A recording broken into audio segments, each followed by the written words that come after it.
We will start today's meeting with a prayer.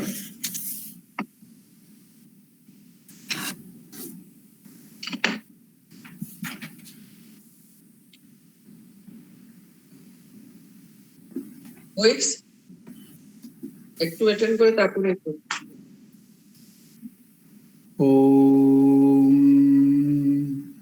स्थापकाय च धर्मस्य सर्वधर्मस्वरूपिणे अवतारवरिष्ठाय रामकृष्णाय ते नमः. Namaskar to all of you. Welcome to the discussion on Ramakrishna, the Great Master. In the last discussion, we were getting ready for the great soul, that is the Lord Gaya Vishnu, Gadadhara Vishnu, and Lord Shiva are coming together as one child. Chandramani Devi was near her time, and her heart was filled with a celestial joy as she prepared the daily food offerings for Raghuvira. They had their family deity Ramachandra. So she was, in spite of that full pregnancy, she is preparing. Her mind is towards the Lord. She doesn't feel for herself. Selfishness is completely gone, which is the basis of spiritual life. Last time, or in the last Gita class, that was yesterday, I was dealing about the same matter. How to overcome fear, anxiety, sorrows, and every problems of the life is to forget yourself, to forget your ego, to forget your concern.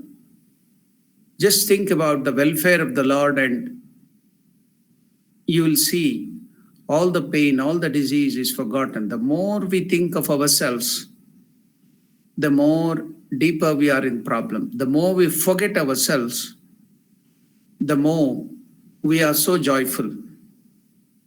So here you can see it by Chandramani Devi. But in her body, there was a feeling of great lassitude. Then suddenly the thought came that something might happen at any moment.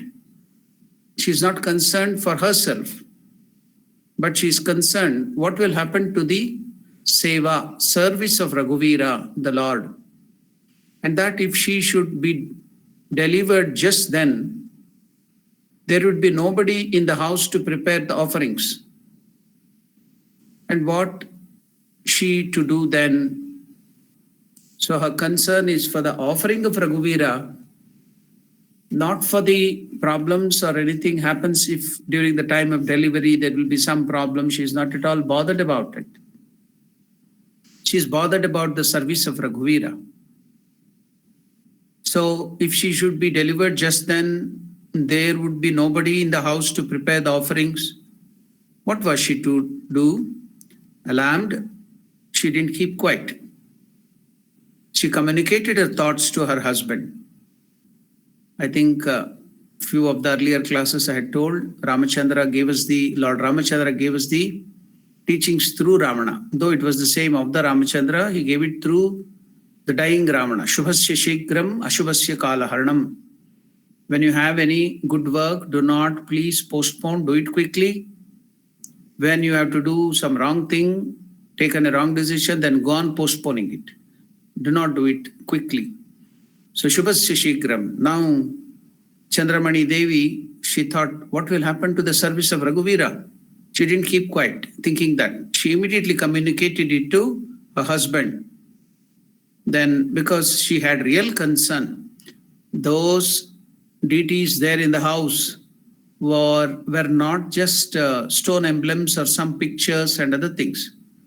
But the simple-minded Chandra Devi, it was all real. They were all real. Alarmed, she communicated her thoughts to her husband. Kshudiram put her mind at rest, saying, fear not, Chandra. Surely he who is now in your womb will not, by his birth, become a hindrance to the worship and service of Raghuvira. Don't be anxious. Certainly, you will be able to manage the service of Raghuvira today. So, husband is also consoling her. His thought is also for the service of the Raghuvira. You will be finishing the Raghuvira, Lord Ramachandra's service without any hindrance to the worship. Don't be anxious. Certainly, you will be able to manage the service of Raghuvira. How nicely Kshudiram is taking away our anxiety. See, this is how the family should be. What a wonderful husband, what a wonderful wife, so much of understanding. So the whole family is concerned about the service, the seva to the Lord. And how nicely he is consoling her. He's not getting angry, he's not getting irritated by her repeated questionings, repeated doubts. He so nicely is putting her anxiety into rest. Such sweet words, fear not, surely he who is now in your womb will not, by his birth, become a hindrance to the worship and service of Raghuvira. Don't be anxious. Certainly, you will be able to manage the service of Raghuvira today. I have already arranged for the service from tomorrow. And Dhani had been asked to sleep here from tonight. One of the village women from the blacksmith family, her name was Dhani Kamarini. So, you know that in Sanskrit or all over India, the goldsmith and the blacksmiths are called Kammara. So that's why there was a lake nearby, big lake in that village, that was named after that Kammara. Many people were living there, the blacksmiths and goldsmiths. So due to that word Kammara, so it becomes Kammara Pukura. Pukura comes from the word Pushkara. Pushkara means lake, a pond. So Kammara Pushkarani became Kamar Pukur. So she was from that family, Dhani Kamarini. She was a neighbor and she was a good friend of Chandramani Devi. So Kshudiram had made arrangement that she should stay here in the house of Chandramani so that she will be of help. You see that villages, All were helpful to each other. Neighbors were so good. Nowadays in the city, you can see you will not be knowing who the next door person is. The condition has changed so drastically. So here in this village, all the simple people in India, you can see they come to the help of each other, and all of them will be helping each other anytime, whether it is crisis, whether it is good period, anything, favorable condition, all the time people are there to help. So that is what we are learning from our Indian society. So Chandra Devi is being reassured by Shudiram. I have already arranged for the service from tomorrow, and Dhani Kamarani has been asked to sleep here from tonight. At this, Chandra Devi felt a new strength in her body and cheerfully went on with her household duties. So the next day she is going to conceive, and still she is doing her work, service of the Lord, service of the family.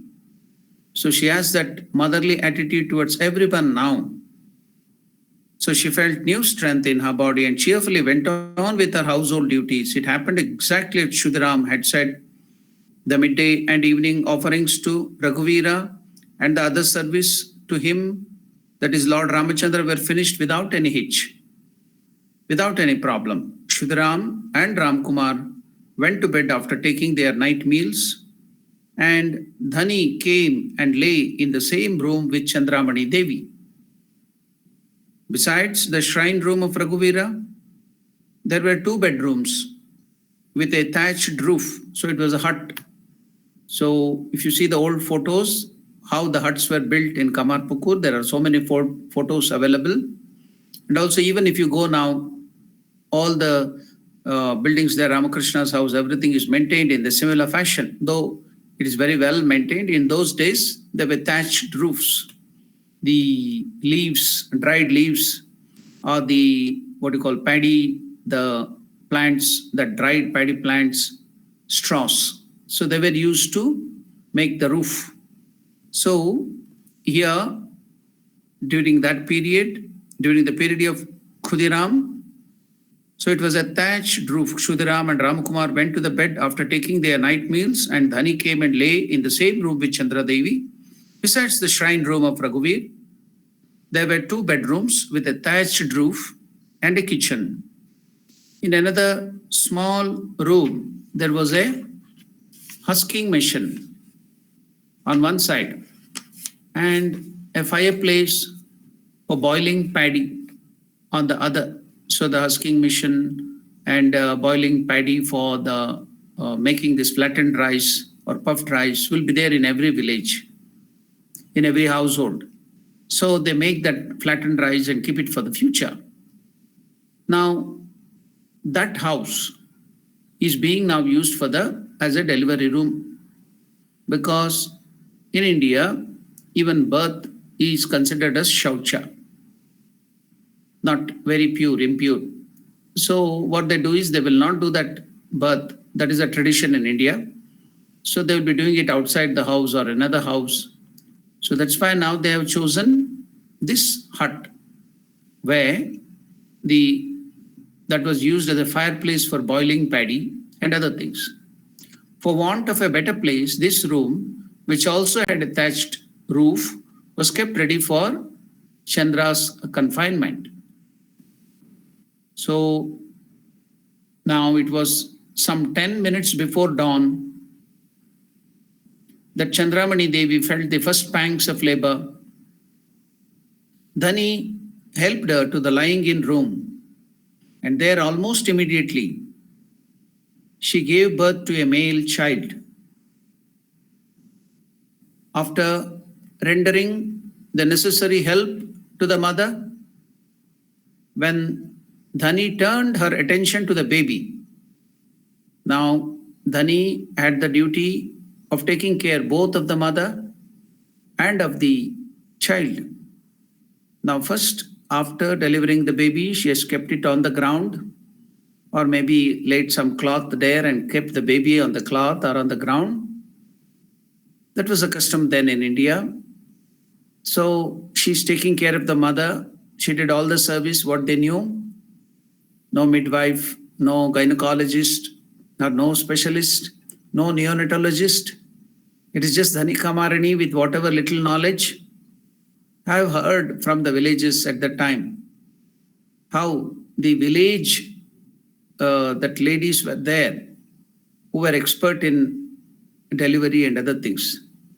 So there would be in every village such women who were experts, and they used to have some special stone, sharp stone, and the umbilical cord would be cut by heating that stone into maybe too much of with temperature. Then with that stone they used to cut the umbilical cord. So that was all. So no infection, nothing, no special treatment. It is just ordinary treatment. And because they had immunity, strength of the body, they were strong in mind and strong in body, they used to survive all these things. There was no special incubators where the baby was kept for 29 days. The neonatologist will be looking after it. Then the gynecologist, the first 29 days. So many other things. Nowadays you can see so many complications. But here you can see, so simple. Everything is so simple. So now Dhani Kamarani helped her to the lying in room, and there almost immediately she gave birth to a male child. After rendering the necessary help to the mother, when Dhani turned her attention to the baby, she was surprised to find that it had disappeared from the place where she had left.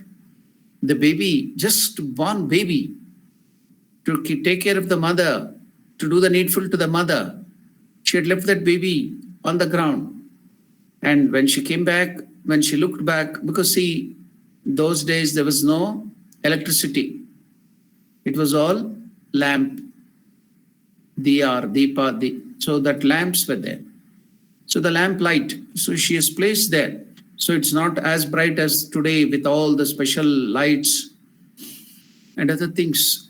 No sanitization, disinfectant, nothing. It was just the ground. The baby is not there because she can't see, it is dark. She has to have the lamp.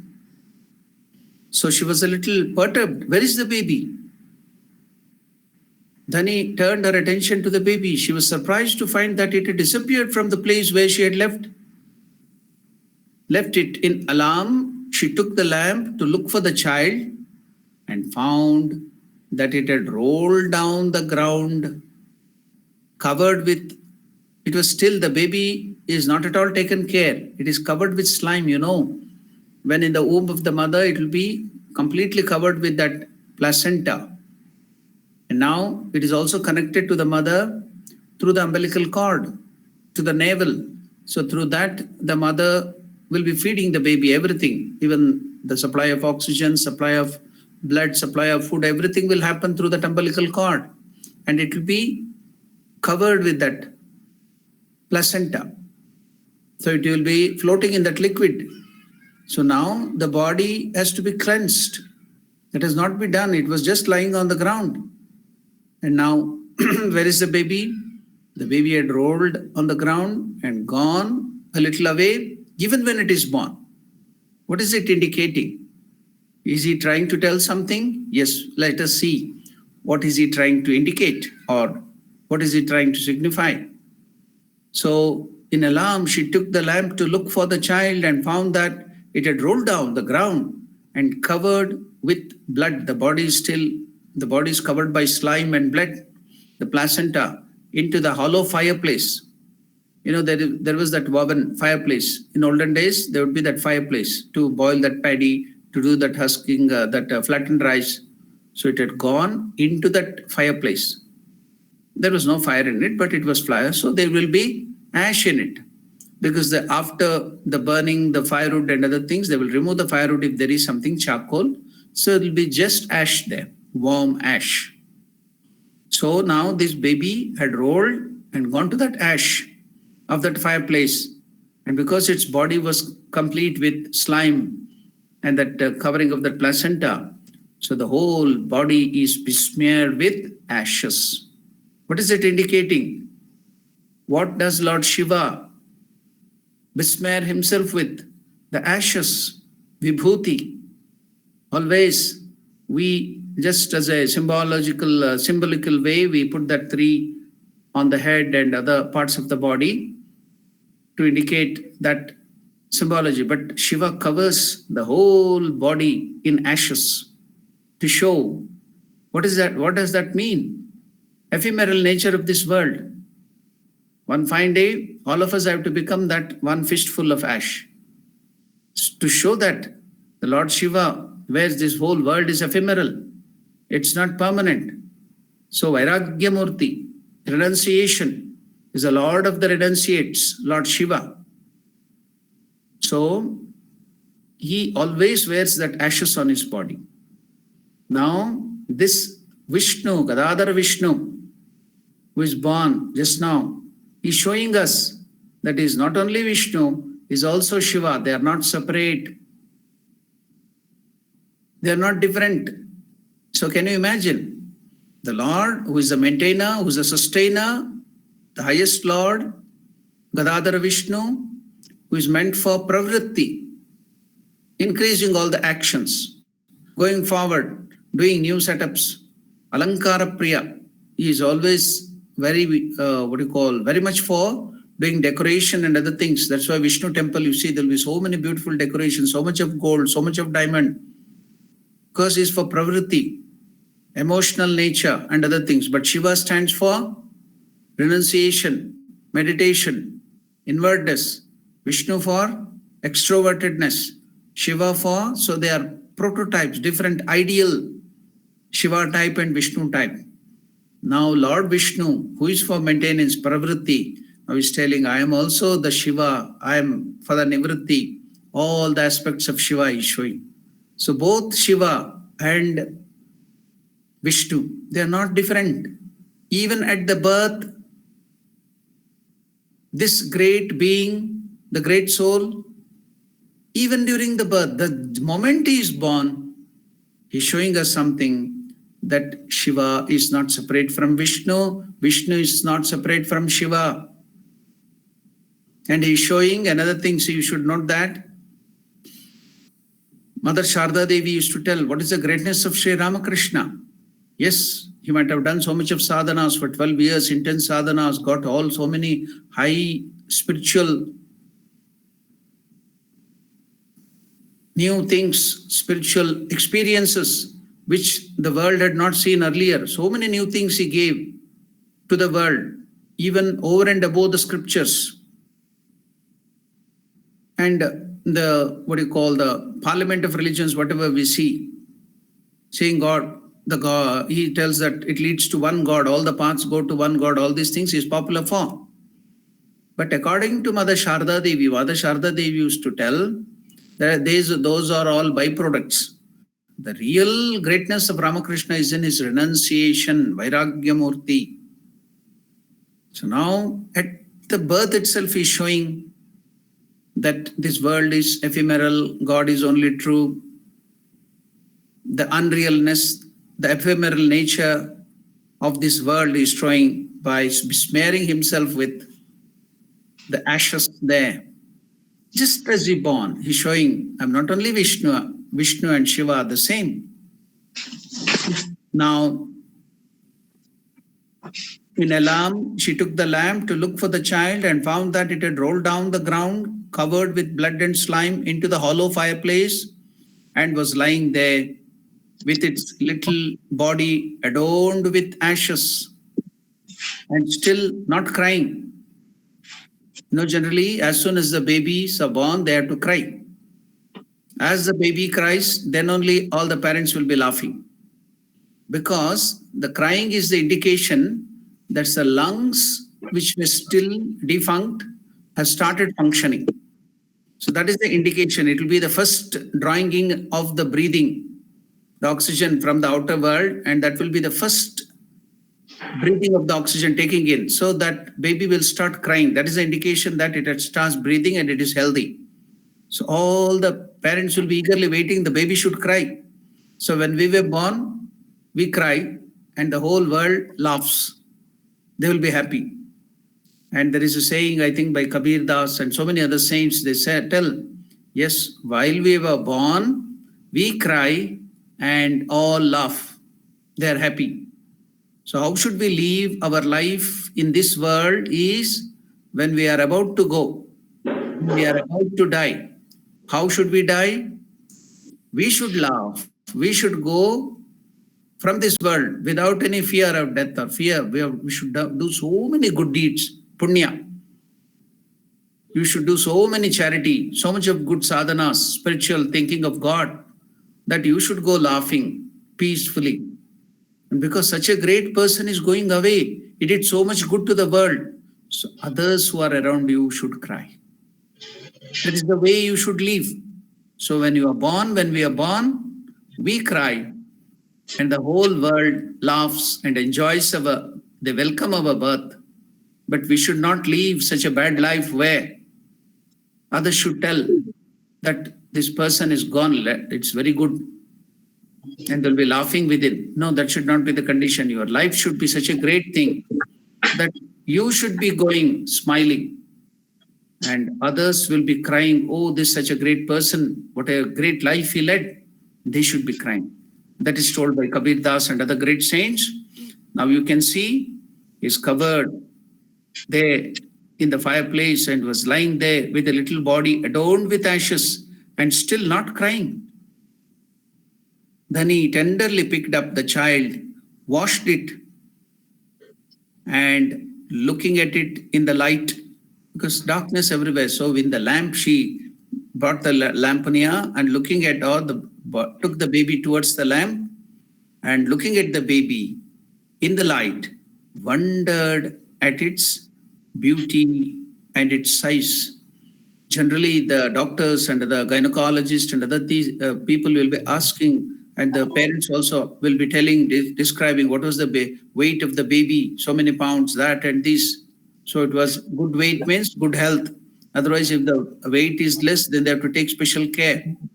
Now this baby, though when it is born itself, then he tenderly picked up the child, washed it, and looking at it in the light, wondered at its beauty and its size too. It looked like a 6-month-old infant. The baby looked like a 6-month-old infant. Chandramani's friends, Prasanna, and other women of the Laha families were sent for immediately. They told the good news, the son is born, and they sent for them. I have to interrupt the class a little. I can hear some sound from within your side. If possible, please mute that, because I'm hearing the vessel sound and you're coughing and sneezing and other things. So not that you should not do that, but it disturbs me a little. My focus will go away. Can you please mute that a little, please? Okay. I'm still hearing that. The sound is still being heard.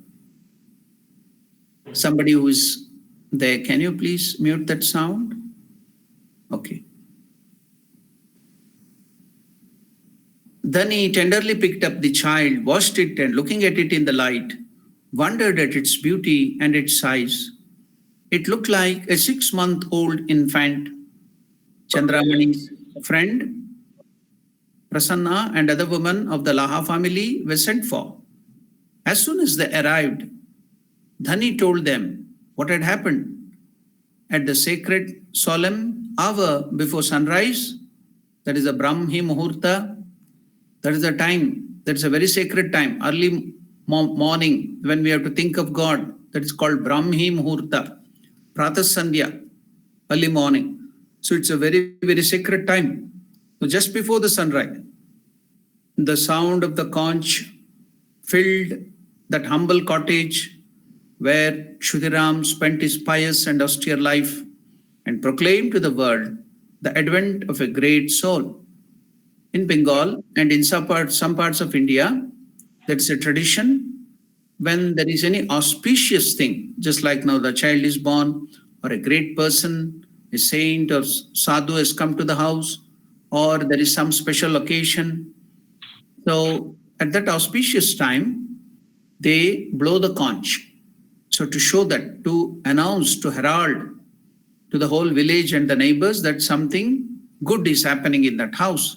So that is the way they show their happiness by blowing the conch. You know that blowing the conch is an indication of giving the sound of Om. Conch always gives out the sound when that is blown. It gives out the sound Om, Pranava.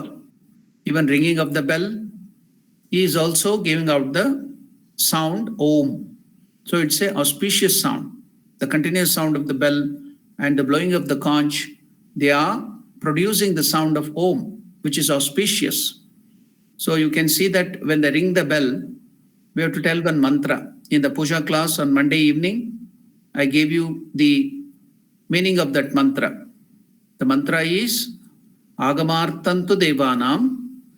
So we ring the bell for the invitation, for the devatas, for the good forces, the positive forces, gods and goddesses to come. Agamartantu Devanam, Gamanartantu Rakshasam.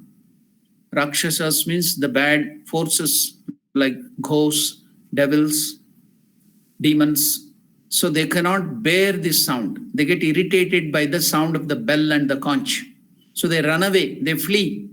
When you make the sound of the conch, when you make the sound of the bell, the negative forces like ghosts, the demons, the Rakshasas, they run away. They cannot hear, they cannot bear that sound. So it irritates them, they run away. But on the contrary, it is an invitation. It is for the devatas, for the good forces to come. That's why I ring the bell. That's the meaning. Then I make the sound of the bell. Devatahvana lanchanam. It's an invitation for the good forces to come to my house and heart. So that is a mantra you have to tell while you are ringing the bell. So it itself is indicating that all the negative forces, all the ghosts, all the bad energies will go away when you ring the bell and blow the conch. And devatas, the good forces, the gods and goddesses, they get attracted by that sound. It's very soothing. So it is invitation to the good forces like gods and goddesses. They come. When you blow the conch, when you ring the bell, that is what is happening. That's why in our Indian family, we do that. Now, it is also there in that family. You can go, if you go to Kamarpukur and other places, as soon as it is evening, when it's the time for puja, they are doing arati. Immediately you can see the whole of Kamarpukur village. You can hear that conch being blown. From every house, they will have small conches or something. So indicating that it's the time for gods to come and we are doing puja. Even now, if you go to Kamarpukur at evening place, evening time, during the Sandhya, sunset, you go out to that village, go there, you can hear the blowing of the conches, ringing of the bell, indicating that we are inviting gods and goddesses to be worshipped there. Every household you can hear that. That is a practice. Now here, to announce that some great person has come, to announce that some auspicious thing is going to take place. Now in this house, a great personality has come. Any birth of a child, they announce it by blowing the conch and ringing the bell and other Mangala Suchana. Auspicious things will be done to indicate. Now, ascertaining the signs of the zodiac under which the child was born, Shudiram, well versed in astrology, because he was well versed in astrology. So astrology is a science whereby showing the birth sign, if good people, well-known people who have studied it well, they do the calculation properly. It is mathematics, pure mathematics. Then they can indicate what is the future of the child, what is he going to do, all those things. So now, at the sacred solemn hour before the sunrise, the sound of the conch filled the humble cottage where Kshudiram spent his pious and austere life and proclaimed to the world the advent of the great soul.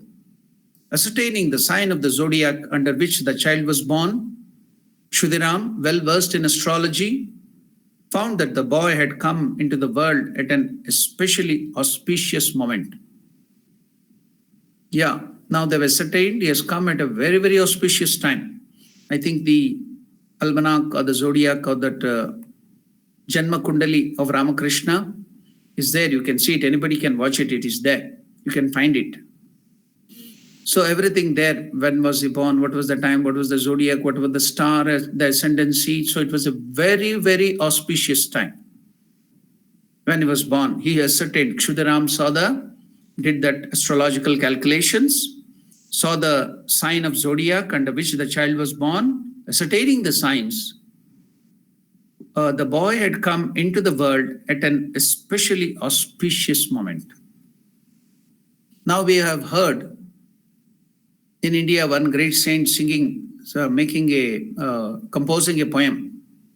What is that poem? See, many people used to ask me, Swamiji, today, is it a festival or any other day like a birth of Ganesha or Ramanavami or Krishna Janmashtami? So are you enjoying the festival? How was the festival? So then I reply, I tell them, for us, every day is a festivity. How is it, Swamiji? Every day we are enjoying the festival. How is it, Swamiji? Then I used to tell them. So whenever you remember Lord Hari or Shiva or any god for that sake, so remembering God, his sports and meditation is the real purport of festival. Through different festivals, our rishis and munis make up a mind with so many sweets and decorations and other celebrations. So the rishis and munis saints have made a way by which we can remember God. So thinking of God, meditating on God is the important thing. See what you give the name Upavasa for fasting. It is not starvation, giving up of food. Yes, you have to eat less or give up your food, not for giving up food or starvation to torture the body, but when you take less food, your senses and mind will be weakened and it can be controlled. It will be in your hand temporarily. So with that controlled senses and controlled mind, you can think of God. So what is the name given by our rishis to fasting? See, in other languages, it is fasting, giving up food. But here in our Hindu tradition, Upavasa. Vasa means living. Upa means near. So the meaning is living near God. So all this has been done, festival and other things has been done to think of God. So when you think of God, that is the festival. So we are thinking of God every day. Then every day is a festival for us. Every day is a Sunday for us. Every day is a holiday for us. Because on holidays you enjoy. For us, thinking of God is enjoyment. So when we are thinking of God, it is festival. Now we are thinking of the Lord's birth, the great soul. It's a festival for all of us, isn't it? We are so much enjoying. It's a festival. The Lord is born. Not the exact day when Ramakrishna was born. But now, because now he is born in our heart and mind. So every time you remember him, it is festival. So one more thing you have to notice, for ordinary people like that, we have to ascertain what is the date and the zodiac and the signs. But what the person who has created all these stars and planets, he is the one who is giving power to all the planets. He is the one who has created all this universe. And when he is being born, is there any special time? Whenever he is born, whenever he comes, that will become auspicious. He may be born, the Lord may be born in an inauspicious time. Just by his birth, he can make it auspicious because everything, all the planets. Wonderful song by our great Tulsi Das. Jab Janakinath Sahaya Kare. When Janakinatha, the Lord Ramachandra, will take care of me and help me, Kaun bigad kare naratero. Who can cause any problem to you? Everything, the Grahagati, the planets, everything will become favorable to you. When Lord is helping you, he's taking care of you, all the planets, all the stars, all the zodiac will become favorable to you. If that is the case with us ordinary being, if you are thinking of God and if God is favorable to you, then all the planets, all the signs, everything will become auspicious. Then think of the birth of the great soul, the Lord himself, who is showing that he is none other than Lord Shiva. He is showing that he is Gadadhar Vishnu, the sustainer, the highest Lord, Devadideva Mahadeva Shiva, and the Lord of the Lord, Vishnu.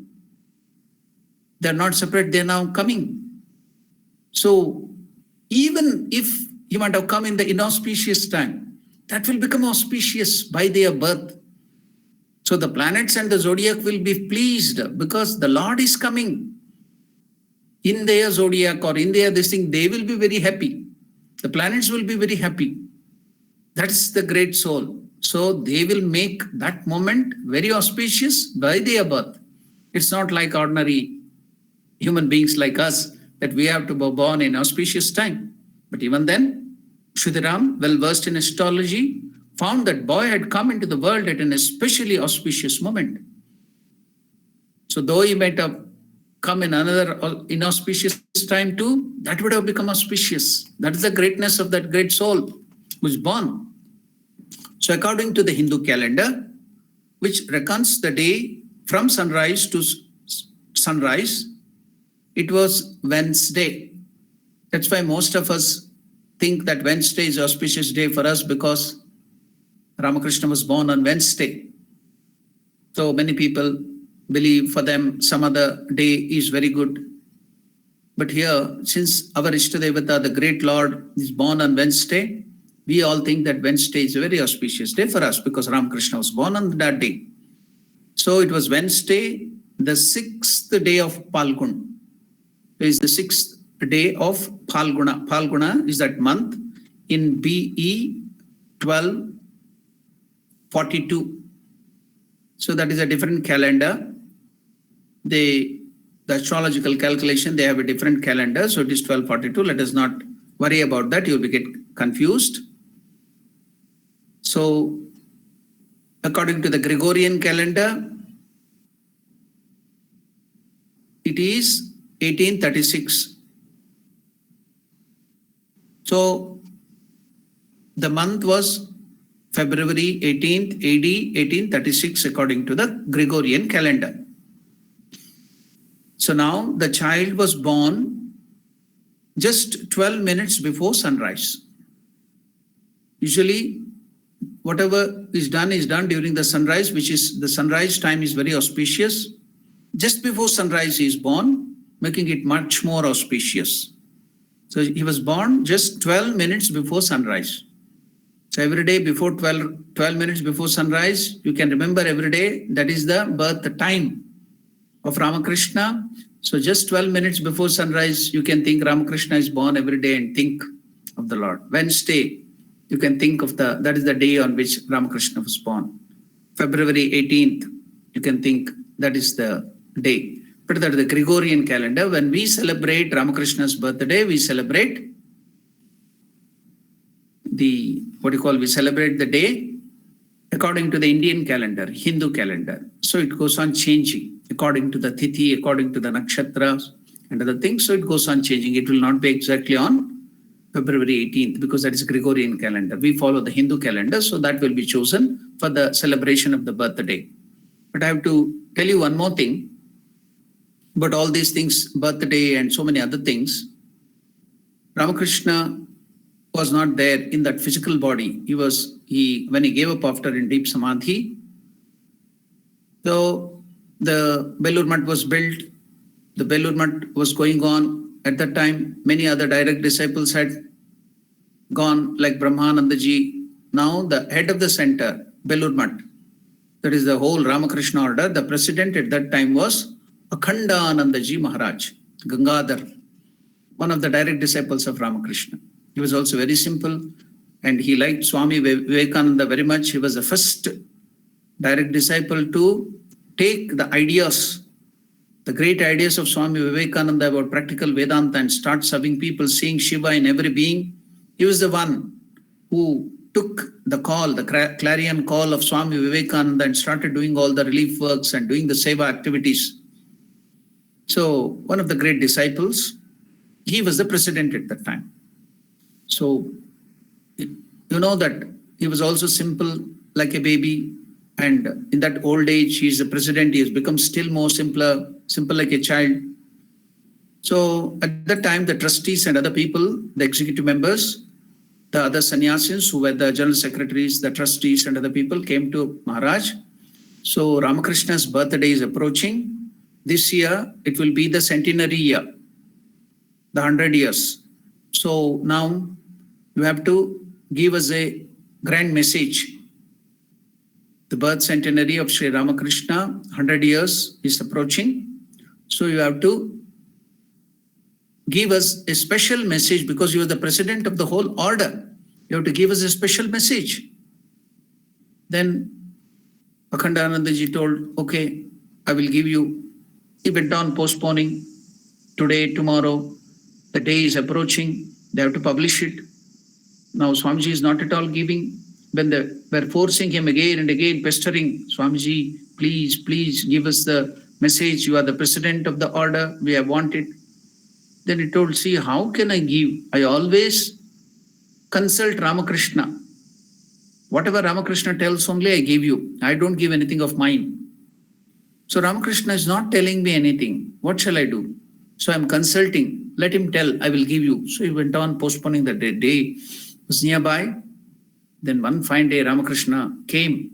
He was very old at the time. Not Ramakrishna. Ramakrishna is always new. Swami Akhandanandaji at the time was very old, aged. So he was resting. Then Ramakrishna came. Suddenly he came running, woke him up. Gangadhar.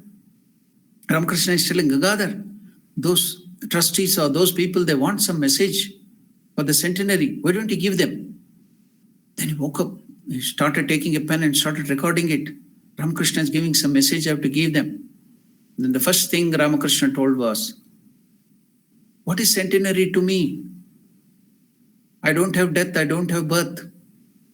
I'm the old being, the original being. Where is birth and where is death? Where is centenary, 100 years? I have no birth. I have no destruction. I am here all the time. I am before. I am after. I am that Paramatma Swarupa, Paramatma. So where is centenary? What is 100 years for me?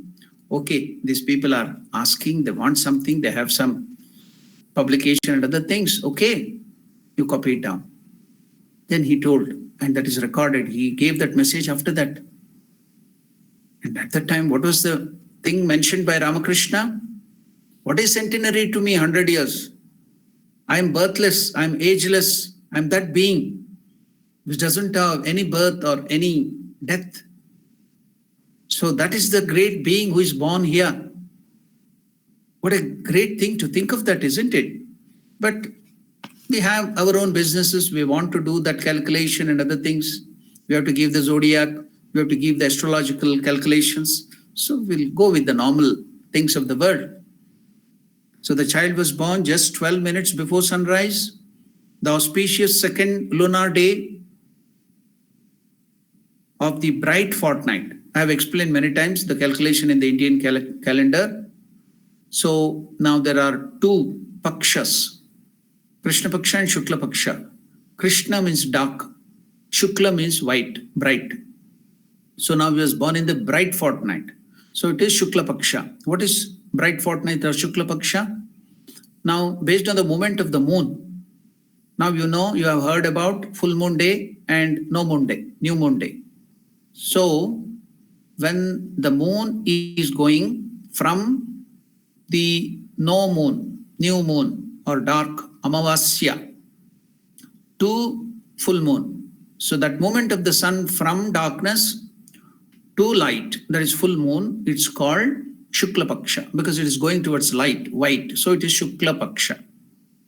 And from the full moon, Purnima, to going towards the Amavasya, that is no moon or new moon.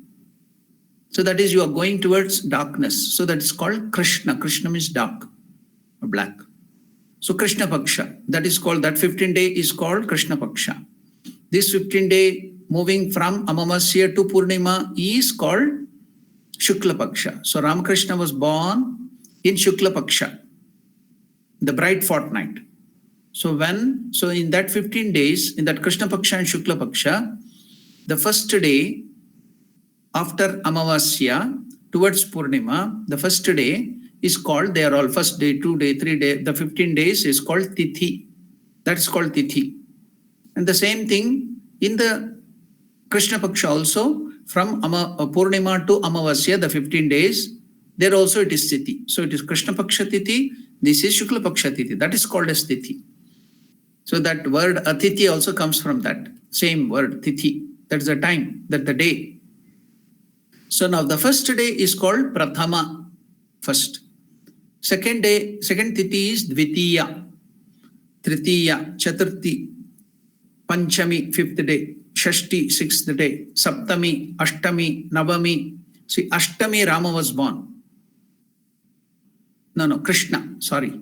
That's why it is Krishna Janma Ashtami, 8th Tithi, day. That's why it is called Krishna Ashtami, we celebrate. Then Navami is 9th day, 9th Tithi. Rama was born on the 9th day. That's why it is Rama Navami. Ganesha was born on the 4th day. Chaturthi, Ganesha Chaturthi or Chauthi. Then Mother Durga killed Mahishasura, and that was a very sacred day, victory day. Vijaya Dashami in the Navaratri, Dashami 10th day. Navami 9th day. Ashtami 8th day. Saptami 7th day. So after Ekadashi, we all celebrate. We do Ramanam Sankirtan. Ekadashi, 11th day of the fortnight, both the fortnights, we do the Ekadashi. So that is called Ekadashi, means 11th day, 11th Tithi. Then the next day we break our fast and take the prasada, that is Dvadashi, the 12th day. Then the 13th day is Trayodashi. 14th day is Chaturdashi. Then 15th day, we don't tell it as Panchami, Panchadashi, but that will be either Amavasya or Purnima. So that is the way the Tithis are calculated. So that's, I gave you a brief description.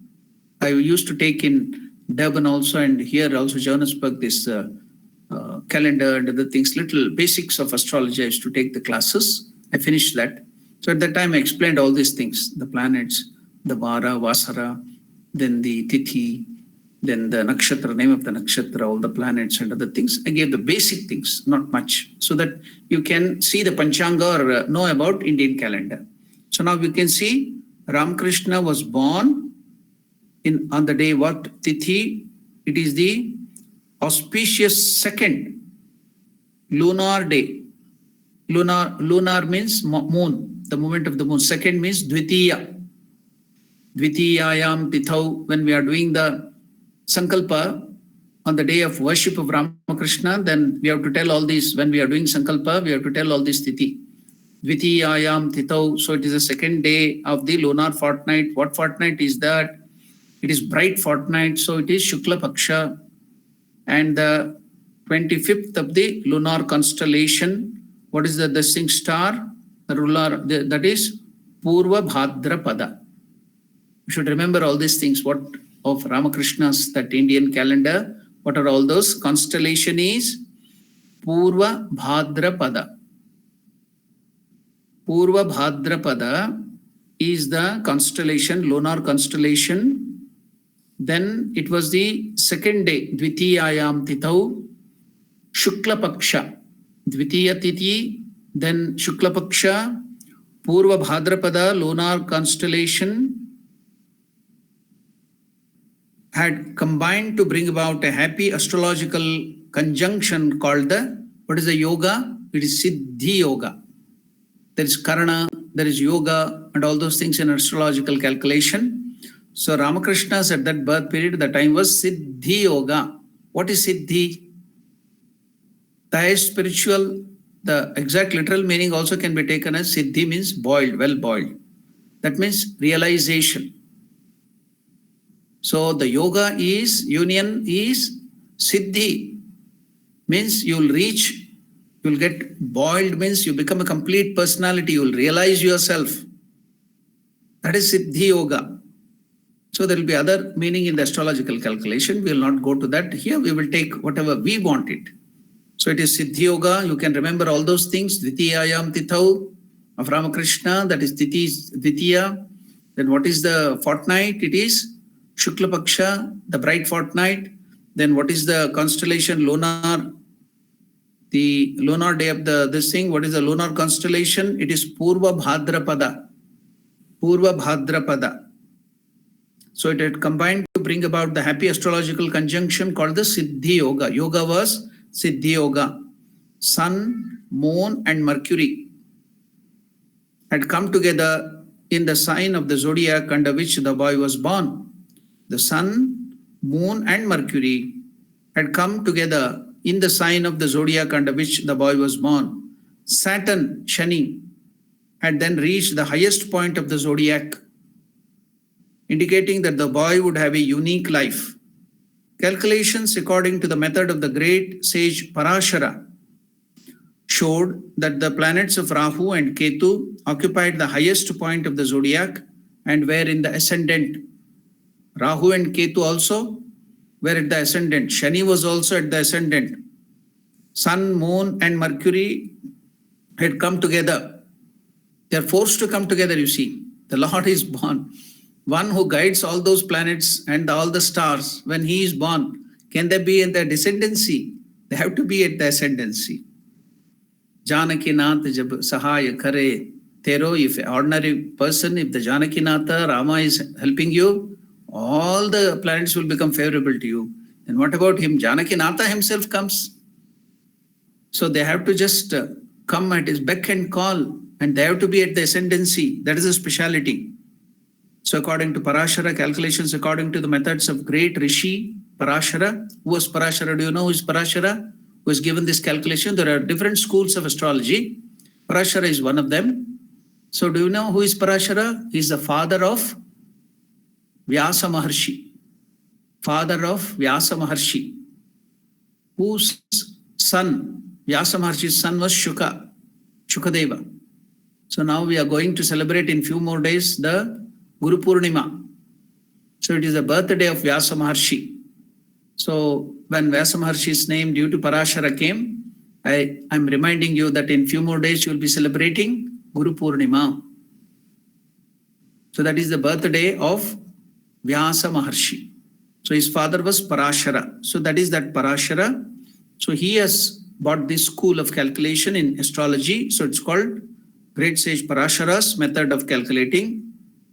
So showed the planets Rahu and Ketu occupied the highest point of the zodiac and were at the ascendant. Finally, Jupiter, Guru. Jupiter is Guru, which was then, or Brihaspati, which was then beginning to rise, also exerted a strong and auspicious influence on the child's destiny. Why? This great God, this great Avatara himself is going to become the greatest Guru. Then what can Guru do? Guru also will be very happy, Brihaspati, the Guru of the gods. The Guru of the demons is Shukracharya. The Guru of gods, Indra, Chandra, Vayu, Varna is Brihaspati. That is Guru. That is Jupiter, represented by the planet Jupiter. So Jupiter, which was then beginning to rise, also exerted a strong and auspicious influence on the child's destiny. That's why we call Ramakrishna as Guru Maharaj. In South Africa, it's called as Master. Later, well-known astrologers also said that the detailed description of Sri Ramakrishna's horoscope appearing in this chapter has been transferred to the appendix at the end of the volume. So later, well-known astrologers also said that the time of birth came under a very auspicious sign of zodiac, Lagna. Zodiac, the sign of zodiac is called Lagna or Rashi, which indicated beyond all doubt that the person concerned would be virtuous and respected and would always perform good deeds. You to note all these things. What is the astrological calculation telling? Well-known astrologers also said at the time of the birth that the time of birth came under a very auspicious sign of zodiac, Lagna or Rashi, which indicated beyond all doubts that the person concerned would be virtuous and respected, that is full of good conduct and nature, that is virtues, so many virtues, and respected, and would always perform good deeds, surrounded by many disciples, he would live in a temple, would found a new institution for teaching religion, generation after generation, and would be universally revered as a great soul born of an aspect of Narayana. On hearing this, Kshudiram's mind was filled with wonder. So that has been predicted there. Then itself, the great astrologers have calculated the time, and they are already predicting that. You can see what has been predicted. I will read again so that you can give your mind to that. Well-known astrologers also said that the time of birth came under a very auspicious sign of the zodiac, that is Lagna or Rashi, which indicated beyond all doubts that the person concerned would be virtuous and respected and would always perform good deeds. Surrounded by many disciples, he would live in a temple, would found a new institution for teaching religion, generation after generation, and would be universally revered as a great soul, born of an aspect of Narayana. On hearing this, Kshudiram's mind was filled with wonder, and his grateful heart felt that his divine dream at Gaya had actually come true. He then performed the birth ceremony and named the boy according to while naming the Namakarana, according to the astrological calculation, the name will be particular thing. After that, they love some god, the deity and other things because of their name is something else. Later on, they may get another name. We are calling him as Ramakrishna because we all came to know many direct disciples under the Holy Mother. They also, who was Rama, who was Krishna, has come now as Ramakrishna. That's why the name is a Ramakrishna. Later on, the name was given as Ramakrishna. But what was the name given by his father? According to the astrological calculations, see, while he was born, he besmeared himself with ashes, showing that he is Shiva himself. Then before that, Chandramani Devi, while going near that Shiva temple, light, bright light, which came out of that Shivalinga, it spread, it engulfed the whole temple, came out and then entered the body of Mother Chandra Devi. And after that, she started feeling that light has entered her womb and she has become pregnant. So Shiva is showing there and Vishnu is showing there.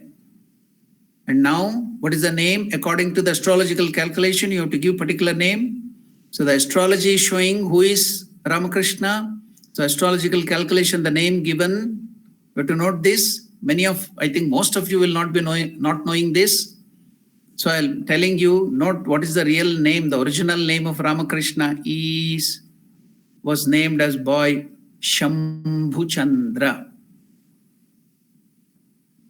His name, according to the astrology given by his father at that time, was Shambhuchandra. The original name of Ramakrishna was, according to the astrology, it is Shambhuchandra. Who is Shambhuchandra? Lord Shiva. After the signs of the zodiac under which he was born. So the name was Shambhuchandra. We also remember what is the name like that, the astrological calculation name of Mother Sharda Devi. Many of you will not be knowing. She was called as Sharda Mani Devi. That is the name we all know. What is her name according to the astrological calculation like this? When she was born, due to her zodiac and other things, Rashi Lagna. Do you remember? Many of you will not know. I will tell now. Note it. Sharda Devi's original name was Kshemankari. Kshemankari. What is Kshema? One who does good. Kshema. One who protects. One who takes care. That's called Kshema. Your welfare. Kshemankari means the lady or the divine mother who looks after your welfare, who protects you. That is the meaning, Kshemankari. That was the name given to Sharda Devi according to the astrological calculation.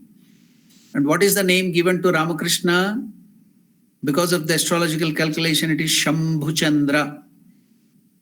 And what is the astrological prediction? Is the avatar of Narayana. So are they separate, Shiva and Narayana or Vishnu? No. They're one and the same. In every aspect, Ramakrishna is proclaiming that all the gods and goddesses in our Hindu pantheon are not separate, they are one and the same. Shiva is not separate from Narayana, Narayana is not separate from Shiva or Devi, all the one. So in every aspect, even at his birth, Ramakrishna is showing you the oneness of all the gods. At his birth itself is revealing so many great truths. So his name was, you should remember all these things, Shambhuchandra. Shiva's name, Shambhuchandra, after the sign of the zodiac under which he was born. But in memory, now in memory of a remarkable dream, because Lord Vishnu himself had come, Gadadhar Vishnu, Gaya Vishnu, himself had come and told Kshudiram that I will be born as your child. So as for the memory of that, in memory of his remarkable dream, Kshudiram decided to call him Gadadhar. Gadha means mace. Dhara means one who holds. Who is that? Vishnu. Gadadhara Vishnu. Gaya Gadadhara Vishnu. So his name at the child, this thing, because of that memory of the dream, Kshudiram gave Gadadhara. What was the name according to the astrological calculation? It is Shambhuchandra. Shiva, Vishnu together. Same. So Gadadhar, by which name he was afterwards known. So shortly, in a short form, the villagers and everybody used to, out of love, they used to call him as Gadai. Gadai. So Gadadhar is the name. Looking at the face of their beautiful child and assured of his unique destiny, Kshudiram and Chandramani Devi thought themselves blessed. They performed the ceremony of taking the child out for the first time. They performed the ceremony of taking the child out for the first time and naming him, and resolved to bring him up with great attention. So this is, we saw in detail the birth of the great soul. In detail, we went and studied, and we all know his name, and we saw how he rolled in the ashes and started wearing ashes to show his renunciation. He stands for that great renunciation. That is, what is that renunciation means? Giving up everything for the sake of the Lord. Realizing Lord is the supreme aim of our life. Ramakrishna used to always tell us, what is the highest aim? We may be having so many small goals in your life. When you're a child, you have a different goal. When you grow up after the primary, you have a different goal. When you finish your education, you have a different goal. When you are married, you have a different goal. After the children are born, you have a different goal. But what is the highest goal? Ramakrishna used to tell, the highest goal of human life is God realization, knowing yourself, who you are, realizing God, realizing your real nature. So he's indicating, the renunciation is indicating that everywhere we can see the whole thing, his life, his birth, is indicating of that high message to us, all of us, everywhere, whatever, the whole life, what he has given the message there, is all now in the seed form here in his birth, you can see that. So now we shall go to the Gadadhar's childhood. So in your meditation, now we are all in that, saw the birth, we went to Kamapuku, we saw all the conditions, we all supervised, we took care of all the birth and everything. We studied the astrology, we studied the calculation, we gave him the name Shambhuchandra, then we got him the name Gadadhara, all those things. It's fit for meditation. We meditated all this time. Everything, he was born in our heart and everything is happening in our heart. So that's why in a song in Bengali, Hridi Vrindavane, Hridi Vrindavan. So that Vrindavan, the birthplace of Krishna, is not there in Mathura, but in your heart. because you can, thinking and meditating on the Lord, you can make your heart, convert your heart itself into Vrindavan. So now all of us have converted our heart itself into Ayodhya. Now today we have converted, and from the last class and other things, we converted our own heart into Kamarpukur, the birthplace of Sri Ramakrishna. There he was born, we saw everything. We have that now, it is recorded in our heart. So it's so beautiful for meditation. Every time now you sit for meditation, doing the japa, you have to meditate all that, how Ramakrishna was born, how he was so beautiful, and his weight at the time of the birth, how was it? Like a 6-month-old child, he looked as soon as he was born. He was not crying, he was smiling. How even the moment he was born, with the slime and the blood and the placenta, he just went into the ashes and he besmeared himself with that ashes, and he's just like a small baby Shiva. A good painter could have imagined all those things with ashes and saw that you can paint it also. So the Lord is there. So everything, it is fit for meditation. So we can think of that. So keep it in our mind, meditate it every day. All these things can be meditated. It goes deeper, deeper into your heart. Your mind will become pure, pure, because you are thinking of that great being. So now, after all that meditation, we will enter into another aspect of Ramakrishna's this thing. We shall now go to play with the child, Gadadhar, Shambhuchandra. We'll now go to play. We will all become children, small children. We'll become the chums. We'll become the playmates. We'll become the childhood friends of Sri Ramakrishna. Now as a child, Gadadhar, we will all become the childhood friends and go to play with Ramakrishna. So now the chapter we are entering into is Gadadhar's childhood. So we will enter to the childhood of Gadadhar. So according to the scriptures, the parents of incarnations like Rama and Krishna and other different incarnations knew that their sons were under special protection of providence.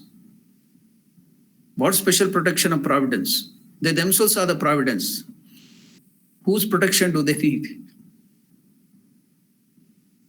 Through the visions they had before and after their birth, yet parental affection. So yesterday, while discussing about overcoming fear, in the Bhagavad Gita, that verse, Dukkhesh vanadvigna manaha, Sukhesh vigataspruhaha, Vitaraga bhayakrodaha, Sitadir munirichyate. A realized soul will not have Vitaraga bhayakrodaha. He will not have the attachment, dependence, psychological dependency on the things and the people of this world.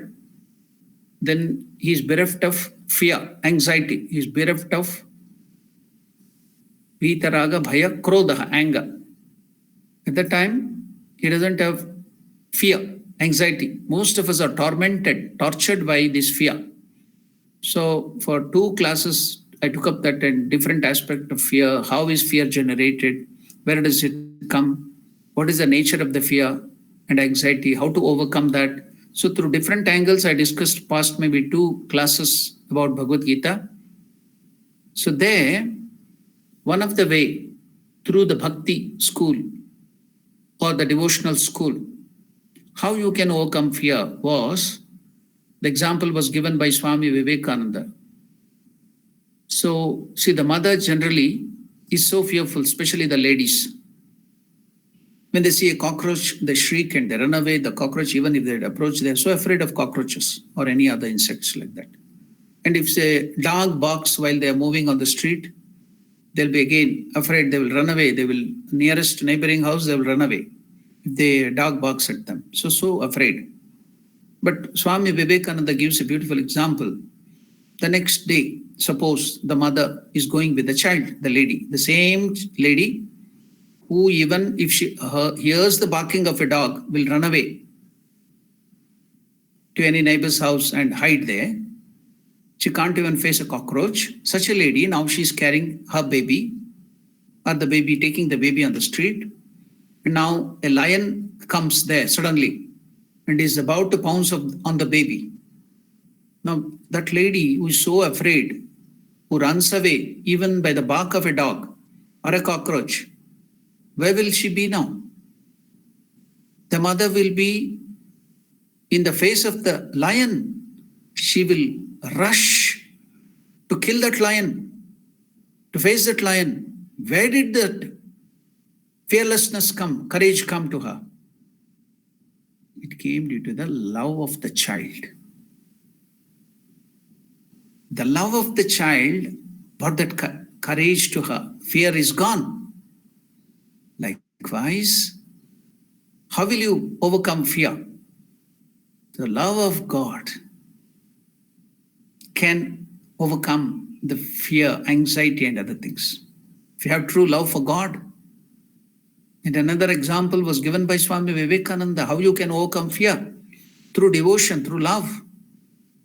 That was, the example was given of a judge, the Supreme Court judge or the topmost judge of the country. So he will be giving so many punishments, so many other things to the criminals and other people.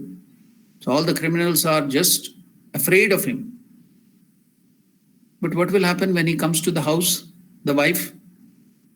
Will she be afraid of punishment or something? No. She doesn't even feel that he's the judge. Why? Because love towards her husband. The children of the judge, are they afraid of the judge that he will punish them? No. Why? They know he is our father. So, whenever that love comes, when you have love for God, fear vanishes. So that is one of the way Swami Vivekananda explained how you can overcome fear, anxiety. So likewise here too, you have to note that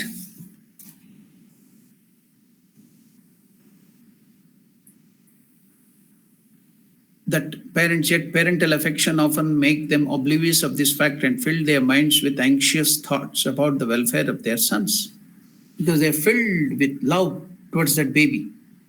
The moment your mind is filled with love, then you forget that the Lord himself has come. So they become anxious to protect their child from any other dangers. Somebody might harm them. So now Chandramani, Kshudiram, though they knew that the Lord, great Lord has come, but now they forget it. Why? Because of the love. Once love comes, all that greatness, everything is forgotten. Now they have the opportunity, great opportunity for both father and mother of Gadadhar or Shambhuchandra or Ramakrishna, that young baby Ramakrishna.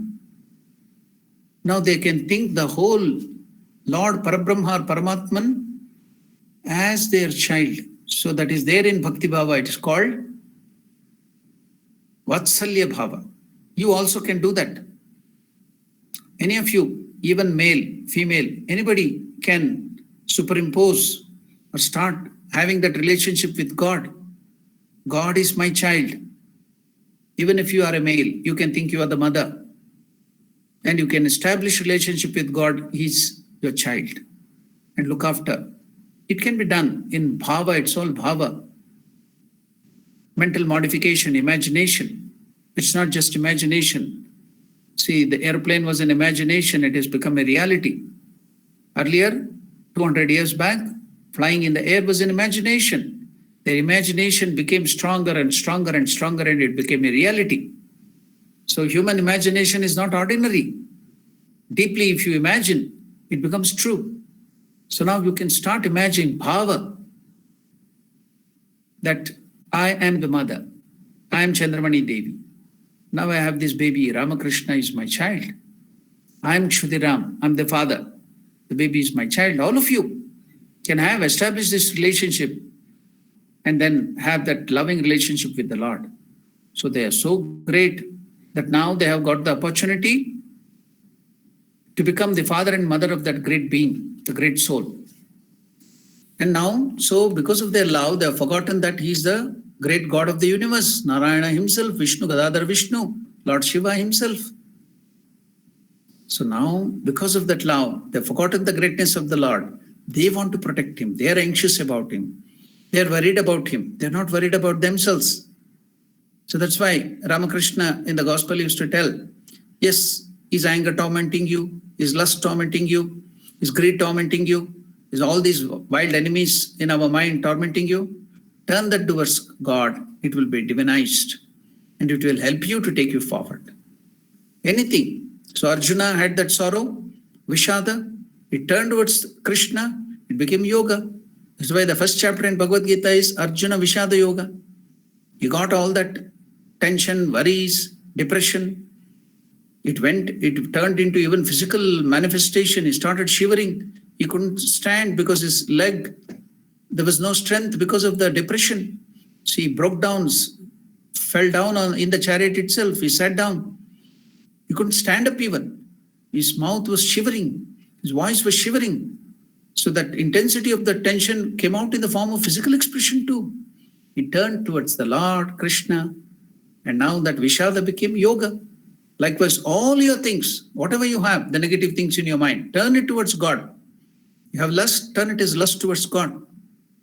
Kama, towards God. You have greed, greed towards God, to know about more about Him, knowledge, more greed to have knowledge about Him, doing His name, number of names, japa, the Lord's name, greed. Anger, yes, anything which is obstructing against the Lord, get angry about that. So all the negative things can be turned. So likewise, are you feeling anxious? Don't feel anxious for yourself. Feel anxious for the Lord, the protection of the Lord. Now taking this cue here, you become the father and mother. You assume that position as a mother or a father. Some days you can assume the this thing of Chandramani Devi. Some days you can assume the bhava of Kshudirama and protect the child Gadadhara. Or else you can take, there is another bhava also, that is Sakhya bhava. Friend. Arjuna was a friend of Krishna. Then Rakhal, whom we tell that Rakhal Chandra Ghosh of Brahmananda's earlier name, in his last life he was the close friend, chum of Krishna. So in his last life he was the close friend of Krishna. This time also he got the name Rakhal. Rakhal means the cowherd friend of Krishna.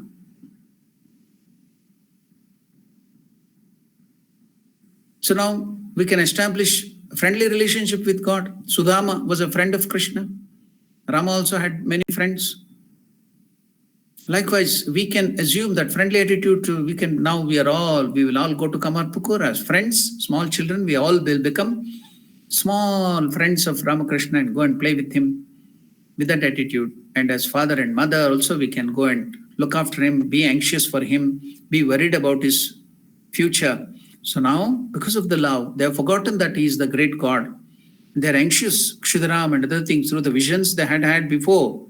They knew that he was great. Yet parental affection often made them oblivious of this fact and filled their minds with anxious thoughts about the welfare of their sons. This applies to Kshudaram and his wife Chandra Devi also. For the lotus face of their loving child made them often forget the divine dream at Gaya and the celestial vision near the Shiva temple, and they began to devise various means for his proper care and nourishment. We shall also make all those arrangements in our heart, in our house, in our puja worship room, to make all this arrangement. Now the baby Ramakrishna is born, Gadadhar is born, we will make all that arrangement mentally and also in your shrine room, in your heart, and enjoy his birth. So we have only 10 minutes more left. So we will stop the conversation. The great soul is born, and now the childhood, the next this thing, we will all become proper, gather all the good nature to become small children, simplicity. We will give up all our ego. We will give up all our pratishtha, the arrogance and other things. The attitudes of our life will become like small children, pure. Then we will go to play in Kamarpukur, in the Hridi Kamarpukur, in the heart, the birthplace of Kamarpukur. Prepare it, because if you have to prepare your heart into Kamarpukur, then you have to chase away all these bad qualities. Anger, hatred, ego, lust, bad thoughts, everything should be chased out. Then you will become simple as a child. Then you can play with the Lord in your heart. So we'll prepare until the next class. I think the next discussion is tomorrow. Until then, today we will prepare, remove all those bad things, become as simple as possible like small children. Then we will enjoy the company of Ramakrishna, the childhood of Ramakrishna. We'll all be there. So we will get ready for that. That is tomorrow morning again at the same time we'll be meeting. South African time, 6:30 to 8 o'clock. And Indian time it will be 10 o'clock in the morning, 10 to 11:30 or something like that. So now, before the question and answer, questions, this thing and the doubt, this thing clearance session. Last time, in the last class, I told you about some great happening. That is the Dakshineshwar temple was inaugurated on that particular day. That was the previous day. And also Swami Vivekananda went to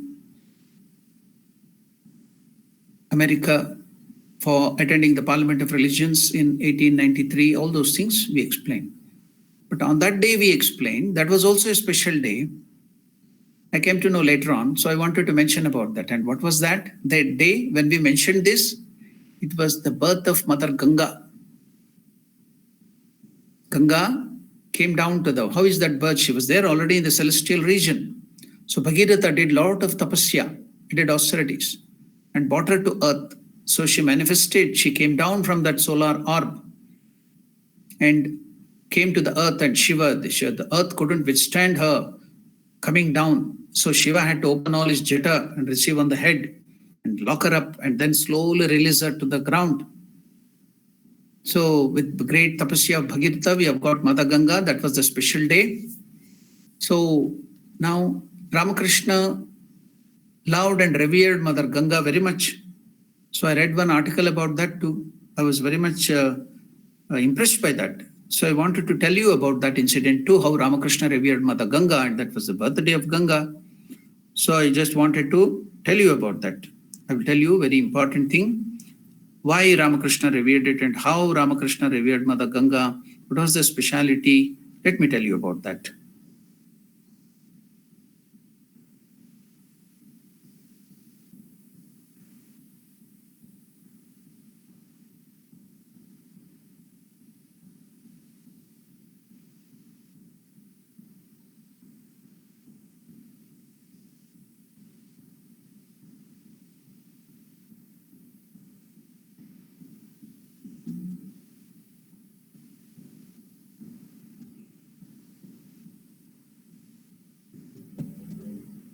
So Swami Adbhutanandaji has told this reminiscence, another great direct disciple of Ramakrishna. He once reminisced on Ganga Dashera, that is that day when Mother Ganga came down, that is called, celebrated in North India as Ganga Dashera. And in Belur Math also, they will go to that Ganga Ghat and the Pujari Maharaj will do worship, and fruits and all the other sweets and so many things will be put into Ganga. At the time, when we were in Belur Math during our training center period, we will be waiting in Ganga. We will go, we will be swimming in Ganga. When that fruits, everything is thrown into Ganga, we will jump and take that prasad from Ganga, because everything will be offered to Mother Ganga. So we will be already in that Ganga, river Ganga, floating and this thing, swimming. And as soon as the food is offered there, different sweet, different fruits and everything to Mother Ganga after the puja, we will take it as prasad and come out. So I remember all those things. So that was the day on that is called, celebrated as in the honor of Mother Ganga, that is Ganga Dasera. The Master Sri Ramakrishna asked us to offer worship to Mother Ganga. He told Rakhal, Swami Brahmananda, Mother Ganga is a living goddess and today one should worship her. At that time, Rakhal did not regard Ganga as a goddess. And as the Master Sri Ramakrishna knew this, he told him one day while I was walking near the embankment of Ganga, Ramakrishna is himself telling, I myself had a doubt, is Mother Ganga truly a goddess? At that moment, I heard the distinct sound of the conch, Shankha, coming from the middle of the river. Gradually, the sound came nearer, and I saw a boy traveling across the water, blowing a conch, and the goddess was following him. That vision dispelled all my doubts. I too had a doubt is Mother Ganga a goddess or just water? So I had this vision. So that vision dispelled my doubts. She's telling Rakhal, because Brahmananda didn't believe that she was a goddess. The master now, to that, the vision dispelled all my doubts. Rakhal, Swami Brahmananda was amazed to hear this and said, we don't know much about things. We only know that Ganga is a river of water. Now it is also befouled by the boatmen. The boatmen who go there, they do everything, defecating everything in Ganga and everything, washing everything. So they befoul that, only that we know. The master, Sri Ramakrishna, replied sharply, became a little upset. He told, take care. Don't you befoul the Mother Ganga with your words. So from that day on, Rakhal had great respect for Ganga. So this vision of Sri Ramakrishna corroborates the mythological story of how Bhagirath brought the Ganga from heaven to earth in order to save his departed ancestors. So that is Ganga, how Ramakrishna revered. And he used to tell 3 things are there on this earth. One is the Jagannatha Mahaprabhu Prasada, Anna Prasada. And another thing is the water of Ganga. Then another thing is the dust of Vrindavan. So if Parabrahma, the highest Godhead, the Nirakar Nirguna Parabrahma, has to appear as water, he appears as Ganga. That is Ganga. Mother Ganga, water Ganga. Then Paramatma Swarupa, highest Godhead, if he is to appear as Anna, rice, then that is Jagannath Mahaprabhu Anna Prasada. If the highest Godhead, Paramatma Swarupa, has to appear as a dust, mud, it is Vrindavana Charana Raja. It is the Vrindavan, the mud of Vrindavan. So Ramakrishna is to revere them. So he has also showed them. So Ganga, that was the day. So I just wanted to mention about that. I have done it. So he used to call it as Brahmavari. Brahmavari. Parabrahma, the highest Godhead, if he has become the water, liquid form, that is Mother Ganga.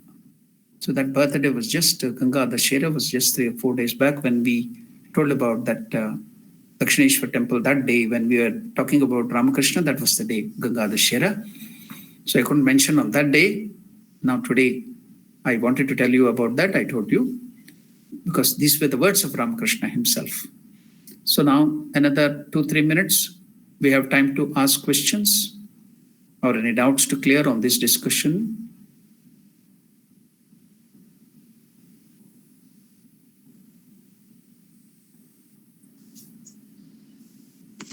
Oh, Maharaj. Yes. Just want to wish you a happy and a blissful birthday for today. You have a pleasant day, Swamiji. Thank you, Mother. It is the birthday of Ramakrishna. That is very, very important. There is no other this thing for other people. It is only Ramakrishna's birthday. Okay, That's Mother. true. Thank you, Swamiji. Take care. Okay, Mother. So we have only 1 minute more. Any other questions? Any other doubts? Otherwise, I will conclude the thing with the prayer, concluding prayer. Om Swamiji. Om. Thank you very much, Swamiji. You've taken us to such lofty heights and brought us back now and asking us questions. But I also want to wish you a very happy birthday. No. We should not. We sannyasins have no this thing. It should not be mentioned. The sannyasins don't have any other thing like that. Yeah, I'm just a mortal, mere mortal. Even then, sannyasins don't have any such like thing. Yeah. Thank you, Swamiji. Thank you. Om Namo Narayana Maharaj. Om Namo Narayanaya. I will conclude this thing, prayer, with the prayer. Om Priyatam Pundari Kakshaha Sarvayagneshwaro Harihi Tasmin Tushte Jagat Sukham Prenate Prenitam Harihi Om Tat Sat Shri Ramakrishna